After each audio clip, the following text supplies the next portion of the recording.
Hey everyone, Hey there. my name's Taryn, And I'm Tate. and welcome back to Plant That Sis podcast.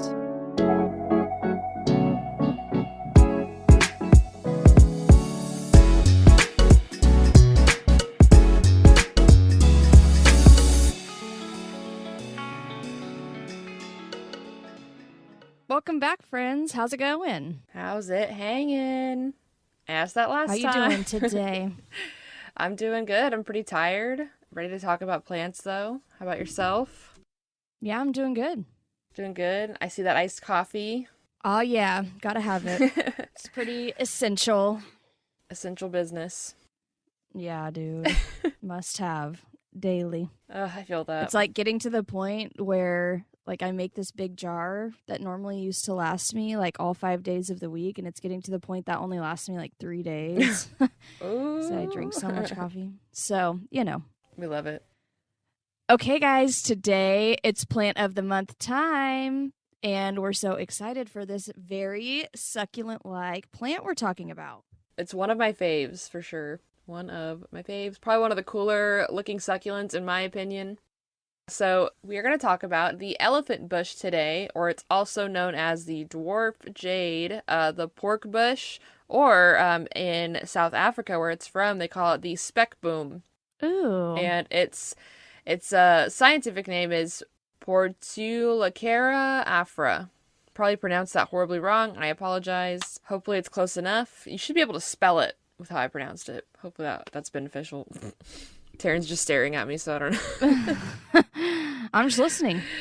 Anyways, so this elephant bush is from South Africa, where it grows in the drier areas in, sandy, gritty soil. Elephant bush is a food source for large herbivores like the black rhino and African elephants, which is why it's called elephant bush. And some fun facts about this plant is that the succulent is great at carbon sequestering, and so they're in South Africa, there's a lot of projects going on with Spekboom to plant a lot of it to, hold all the carbon in. And it's also really good for ecological restoration projects because it also adds organic material into sandy soils and can create some shade for other plants as well. So just some fun facts. Interesting. What the hell is carbon sequestering? So you know how plants, like trees, any plant needs carbon or CO2, right? It takes CO2 in, it makes energy, and then and then as a side product, it produces oxygen that we breathe. So it's just really good at doing that, kind of like so the rainforest is really good at doing that or whatever. Yeah, exactly, yeah.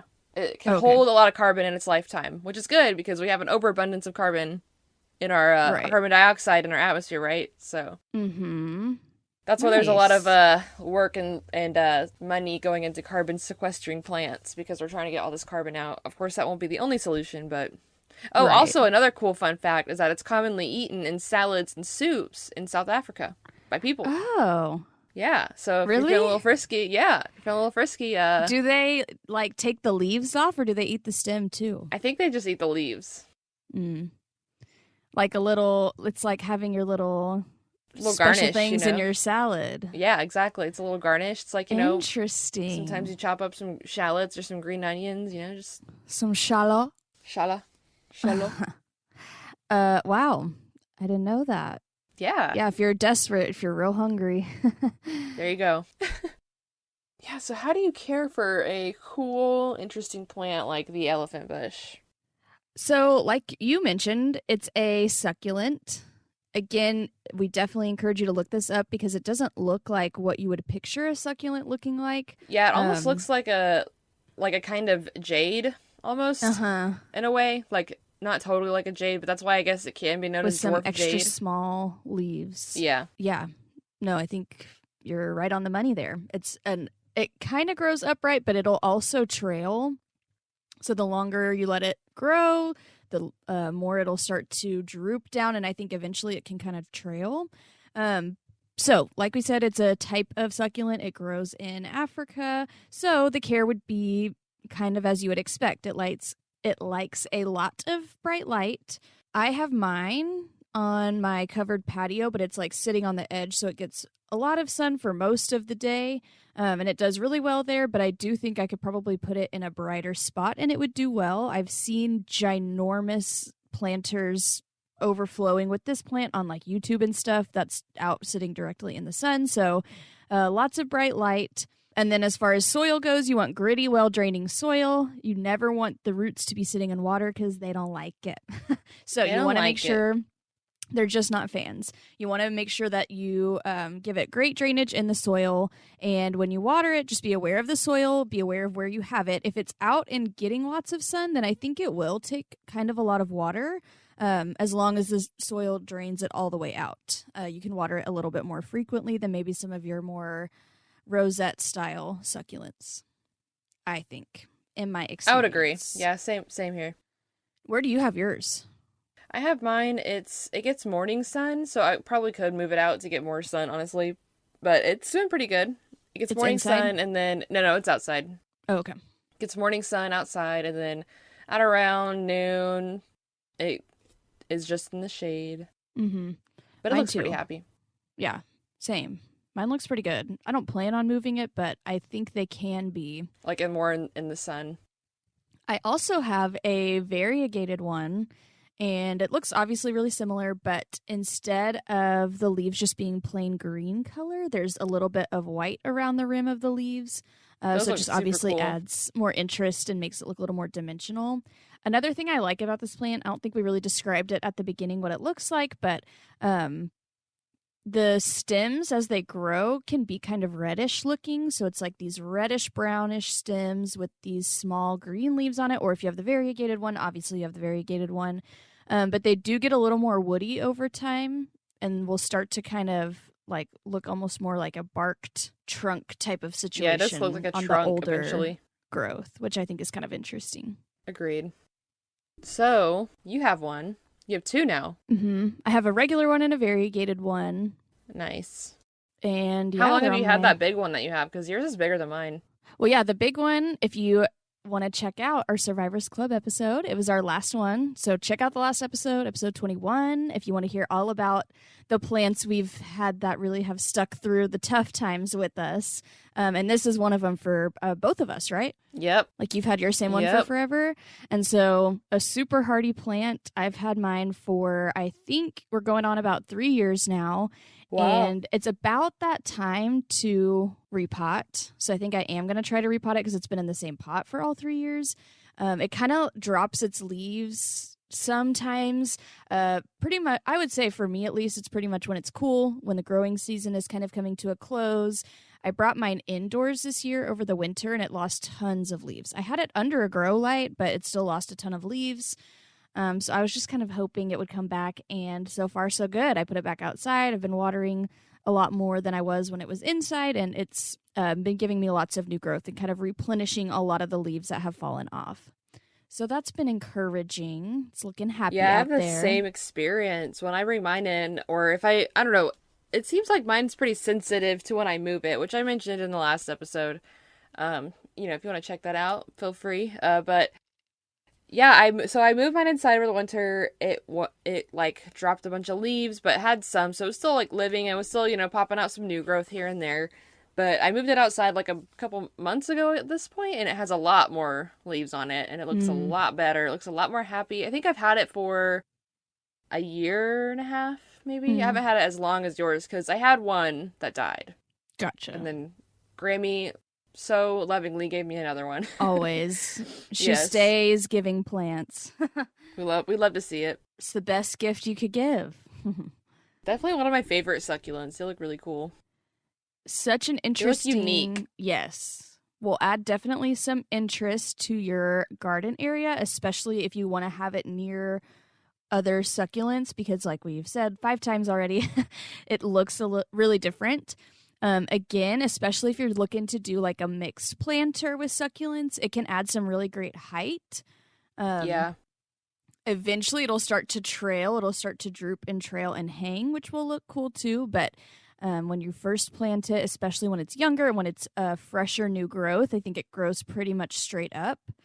So it's a great way to add some height and just some interest that's a little different than your I don't want to say basic, but your more average, That's what I was going to say. It's just a nice contrast to all the rosettes you may have. And I will say the variegated one did the same thing with dropping its leaves over the winter. I almost want to say it dropped its leaves faster, but it is a much smaller, younger plant, and so that could just be why. Yeah. It just was reacting quicker than the older, more established plant when I brought it in. Yeah. And its growth is a little more slow, but again, it's a newer plant, a younger plant, but it is pushing out new leaves again. So I'm hopeful that we're going to be good to go. I bet it's going to be great. Have you had any luck propagating these from cuttings? I actually have, and I've done it different ways. So, being the succulent she is, anytime you take cuttings, you are going to want to let the cut or the wound callus over before you plant it. So unlike, a pothos or whatever, where you want to pretty immediately stick it in water so it can stay alive and start growing roots, for succulents, you usually want to let them callus over. And then after they callus over, they'll start putting out roots. I want to say, though, I've done this also in water, and I can't remember if I let it callus over first and then put it in water and it rooted. I want to say that had to be correct, because what can happen if you don't let it callus over is, especially if you stick it in water, which is really not necessary, you can propagate succulent varieties not in water. I don't really know why I was doing that, but I do remember doing that. I think I was just trying to see. I just wanted to see what would happen. Yeah. So I think I did let it callus over so that it didn't turn moldy, because if you don't, it can get moldy. So I let it callus over and then stuck it in the water, and it rooted, and I potted it up. And I don't know what happened to that plant, that little tiny cutting I had. It may have died since, but that's... maybe it was gifted away. Maybe I gifted it away. I really feel like I remember planting it, and I don't know where it is now. So it must have died somewhere along the way, but it did make it past the, propagation point. Like, it was living in the soil for a while, and it was fine. Don't know what happened to it now. I had a similar experience. I think Grammy gave me a cutting of one of hers, like, a long, long time ago. And, like, I planted it. Obviously, this is, like, at the very beginning of my plant journey. So, like, I didn't really know what the hell I was doing. Like, yeah. So I think I just planted it, didn't let it callus over or anything. Right. And it lived for a little bit, but yeah, it just ended up dying. I don't know. I was just wondering if you had any more experience. It sounds like you have a little more experience than I do. I'm gonna try it again, I think. I think you should. So I'll update you. Yeah, let us know how it goes. It's definitely not, unlike some succulents, it's definitely not one that you can leaf propagate. Yeah, no. I don't know that for a fact, but I would put money on it. I would bet that it does not propagate from a leaf, because the leaves are so tiny, and I don't think that. Well, and they fall off, and I don't ever see them have roots pop out. Exactly. So, the ghost plants I have, if the leaves fall off, they'll start popping out roots and growing their own rosette. Like, yep. Quick. This plant does not. Yeah. So, if you do want to propagate, definitely you can do it via cutting. Let it callus over, give it a day or two, and literally just set it out. Like, just lay it down on an open air, just on the table or something, really anywhere. It doesn't have to be doing anything special, and give it a day or two to callus over. I'm sure you could look up. I can guarantee there are lots of guides out there on how to do this and giving you exact. I'm sure some people say let it callus for 24 hours. Some people say 72 hours. So do a little research or don't and just wing it and see what happens. But you'll leave it sitting out, and then I'm pretty sure you can just go straight into soil. I really don't think there's a need to do any water propagation. The whole water prop. That's not I didn't do my scientific research on that, but just based on From the your things personal I do experience. know. Yeah, I don't think that was a necessary step. So I think next time I try, I'm just going to callus it, and then I'm going to stick it. Like, I may stick some in a mixed planter soon. Ooh, now that I say that, I did order last summer, I ordered a handful of succulent cuttings from the Succulent Source. So if you're looking for succulents, check out that little online shop. And one of I just got like a mixed variety of cuttings. Like, they'll send you a bunch, and so you can just say how many cuttings you want, and they'll send you a variety. And a couple of them were elephant bush, and it was just like a stem of it cut off. And those that I planted in a mixed planter, I need to redo it. I think I'm going to, because it's just super overgrown now. It looked cool at first. Yeah.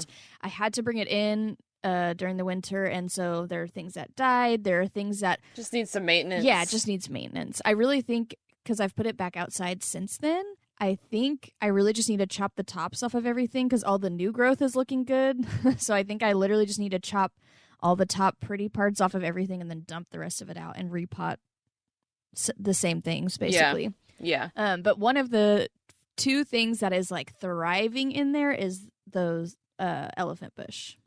Okay, or Spekboom. nice. I think we should call it that. Spekboom. That's what they call it. I like that too. Where it's from? Spekboom. Spekboom. Yeah. So that cutting went really well. I didn't do the cutting itself, but it was shipped in the mail, so that'll give you some context of like literally in a box being shaken around for days before it even got to me to callus over. And it lived. And it's doing really well. Like it's putting out tons of growth. And it stayed. That one didn't really lose leaves when I brought it in, which is kind of interesting. Yeah, keep in mind, I feel like, and maybe this is just with my personal experience, but I feel like this plant can be easy to overwater. It's not really the most vocal, like it's not gonna droop or anything, like it's not gonna tell you when it's thirsty. You just kind of have to check out the soil. When I had my first one, I think the reason I killed it was because I overwatered it because leaves started falling off, and then I was like, oh, it's thirsty, let me just water it more. And then more leaves started falling off, and then it just died. So, yeah, just keep that in mind. Yeah.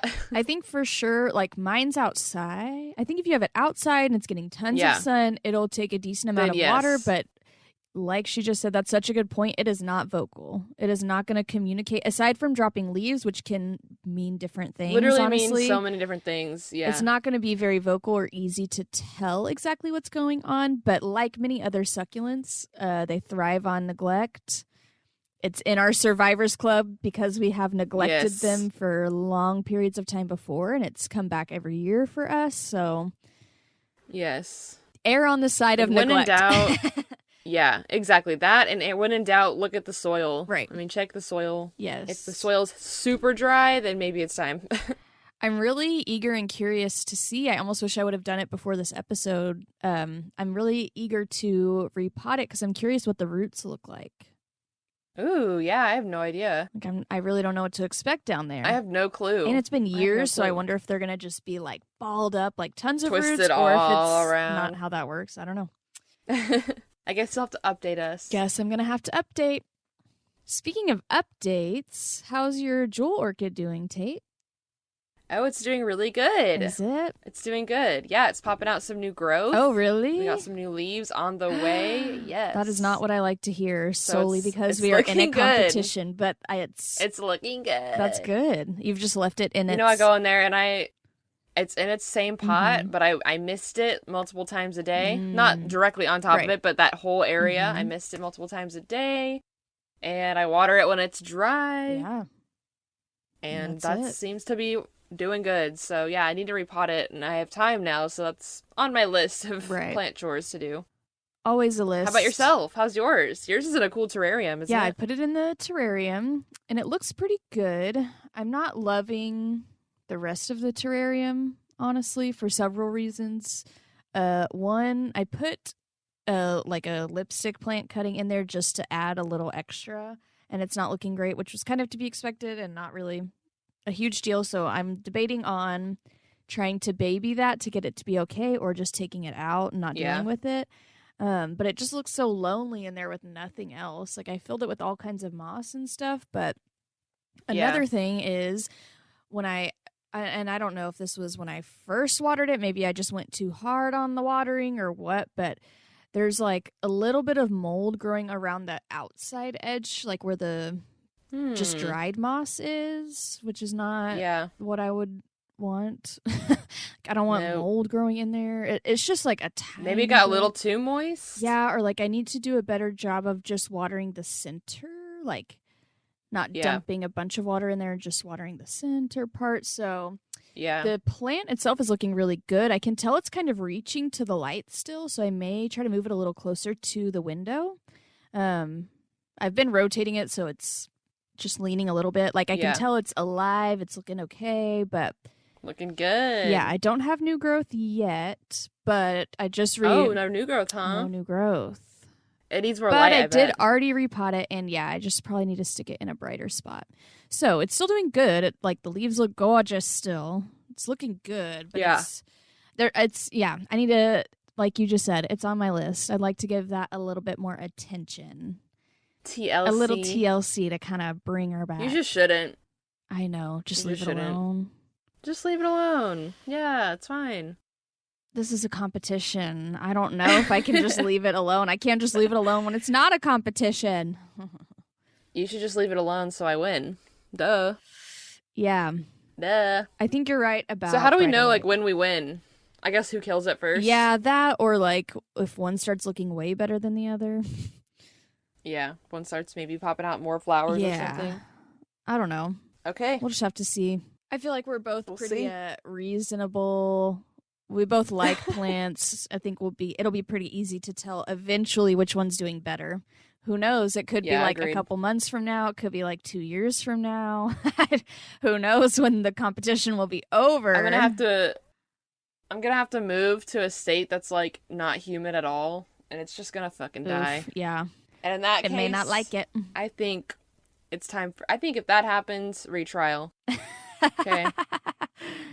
Case dismissed. Retrial. I object. We're doing a retrial. I object your retrial offer. I'm just kidding. Well, good. We'll keep y'all updated on how those are going. So Yes. far, it's looking like We'll Tate see is who inching wins. ahead, but time will tell. We still have time. Time will tell. Yep. Who knows? When I repot it, who knows? I could just totally throw it all off.